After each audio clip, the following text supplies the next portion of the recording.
on one moment. Okay, one moment.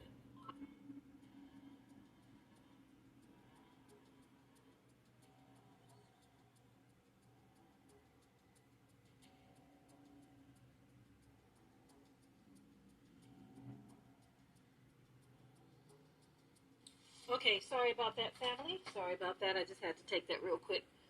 Um, anyway, what this woman is talking about is very well known to us, but there are people who want to try to pretend like we don't know what we're talking about. So sometimes when you put another face to it, um, it just rings true for some people. You know what I mean? That's a trip, right? But anyway, she's going to be talking about the history of how America, this is a historical thing. It's not just what's happening now, but historically, they have used immigrants to justify not paying black workers. And she's just going to break it all the way down, the way we've already broken it all the way down, but folk don't like it when we say it. Ain't that something? Huh? They don't like it when we say it. So, anyway, take a listen at her words, and then I will be right back. It took me a while to recognize the pattern in U.S. history of the United States recruiting immigrants to come and do work that they didn't want to pay black people to do. So immigrants arrive and they're taking these jobs and they see black people out of work and are told it's because they're lazy and they don't want to work, as opposed to being told the truth, which is the reason why you're here is because we don't want to give opportunities to black people, or that black people are not working because they're advocating for better working conditions, because it'll take newly arrived immigrants, refugees and don't want to risk having to return to their countries of origin, a while to realize that their working conditions are poor and they're going to be mistreated as well. And that this history does go all the way back to just post-emancipation. Plantation owners recruited Chinese laborers to come and do the work that slaves used to do because they didn't want to have to pay former slaves for the work that they felt entitled to receive for free. And an interesting byproduct of that history is that Chinese laborers came and quickly found out that they don't like working in the field, and as poorly treated as they were by white people, they were afforded rights like the ability to open businesses and buy properties. So the former Chinese laborers opened up grocery stores catering to black people. So that's where that history of Asian American owned businesses operating in black communities came from. But my understanding is back then it was more symbiotic, because these Chinese-owned grocery stores charged significantly less than white plantation commissaries did. But it's interesting to me that people resist this idea that opportunities are kept from black people because we have in place a white wealth and power structure that doesn't want to pay for what it felt entitled to receive for free, when that's literally the history of it.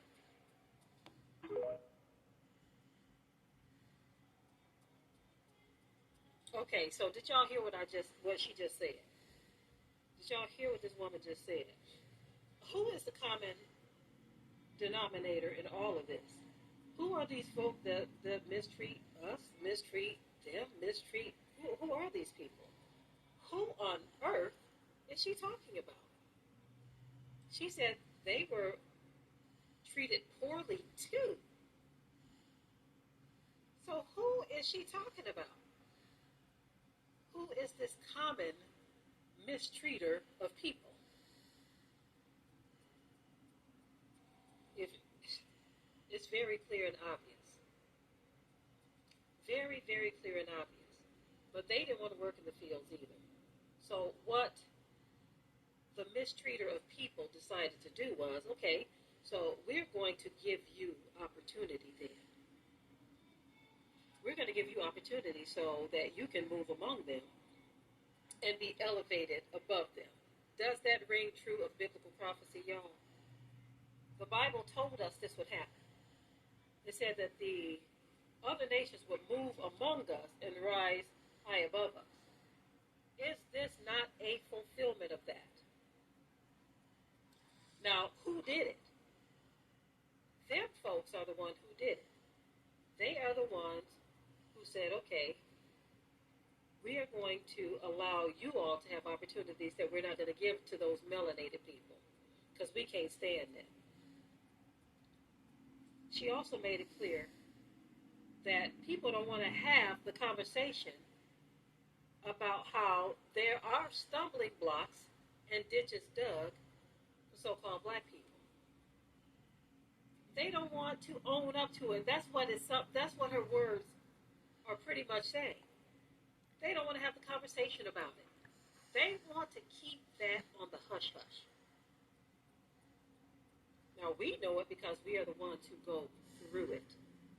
But everybody else wants to pretend like it's not happening. That is all in our minds. But no one wants to have the conversation. Now, what do we see happening today? There was a narrative that has been put out there, and it's not just a narrative, y'all. It's a form of sorcery. It's a form of sorcery. When you keep a person from something, let's just say jobs and opportunity, when you keep a person or a group of people from jobs and opportunity, and then we see those jobs and opportunities going to everybody else, but you open up the door for a system where those people that you kept from jobs and opportunities can now tap into something that keeps them dependent on you. Follow me on this, y'all. I don't mean to offend anyone. I don't mean to make anyone feel bad, but this system was set up like this.